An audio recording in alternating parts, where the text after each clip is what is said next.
Hello, it's Dr. Brian McDonough. Fairly quick message today. The first is this.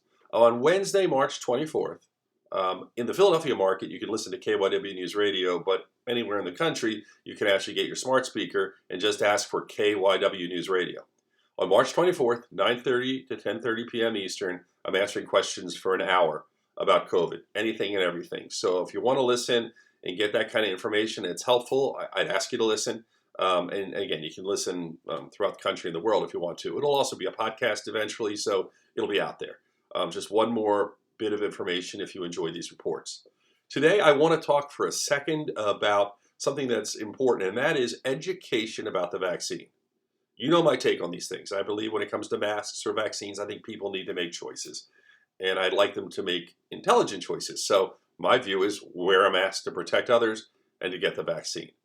But what I have up against sometimes is things that are in social media that maybe, rumors that get people scared. So the first thing I want to do is address one of the big rumors, the anaphylactic reaction rumor. That's the one where you get severe reactions to a vaccine that essentially can cause death, cause you to have difficulty breathing, everything. I'm talking about the real severe reactions.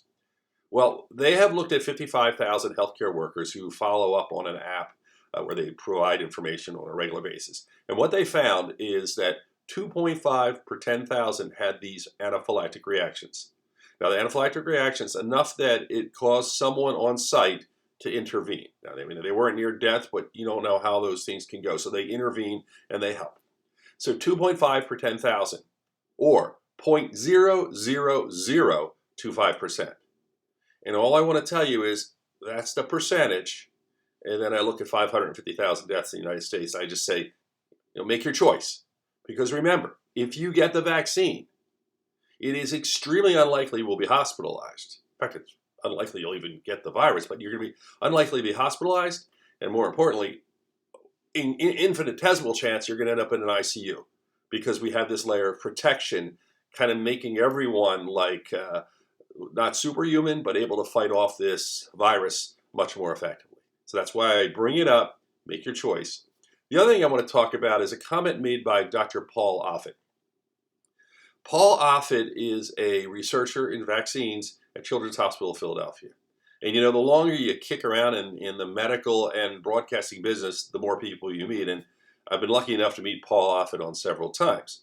And in fact, the first time I met him was preparing for an appearance on the Today Show back in 1996. They brought me up to New York, and I actually have that recording program on my Medical Reports Classic site on YouTube. It's just, something you might want to see that shows the history of rotavirus. Because in 1996, when I went up there, we were talking about rotavirus and the number of deaths it caused in families. They have a newborn baby, that time of the year when rotavirus attacked, and babies would go to the hospital, and there was very little we could do in some cases, and they would die. And for families, it was devastating. And the rotavirus vaccine was developed by Paul Offit. And I talked to him ahead of time just to get a sense of where he was in the development. And you may know it as Rotatech. And you probably have never heard or care about rotavirus because the vaccine is given as part of the childhood immunizations. Well, Paul Offit was talking about the internet and social media and how now there's people who actually, for whatever reason, don't want people vaccinated, or they start rumors on the internet and they grow. And people are afraid, so they may not be getting the protection they could through a vaccine because they hear the rumor. He says this is not new. Back in the late 1700s, Edward Jenner developed the smallpox vaccine. And how he developed it was actually using cowpox. And obviously a person way ahead of his time, he used that to develop a vaccine, and immediately certain people in the press and certain people in that day's social media said, if you get the vaccine, you're going to get bovine characteristics. You're going to have a tail. You're going to have a snout. You're going to have floppy ears. So this is not new. People, for whatever reason, don't like scientific answers to things. But all I'm telling you, and I'm going to be very clear about this, is from my perspective, this is a great way to protect yourself and your family. And remember, when we get to a point where we're about 80% vaccinated, there'll be less of the virus, but it'll still be there. And those who aren't vaccinated will be the ones who are more likely to either carry and spread it to those they love, or more likely to die of COVID. So what you'd rather be is in the group that's protected. So it's real important that you think about it. There's obviously more and more opportunity as we go forward. Until then, those of you who are not vaccinated, keep wearing masks, social distance, and those of you who are vaccinated, think about others and do the same because you're protecting others. Remember, it's more for other people once you're vaccinated than it is for yourself.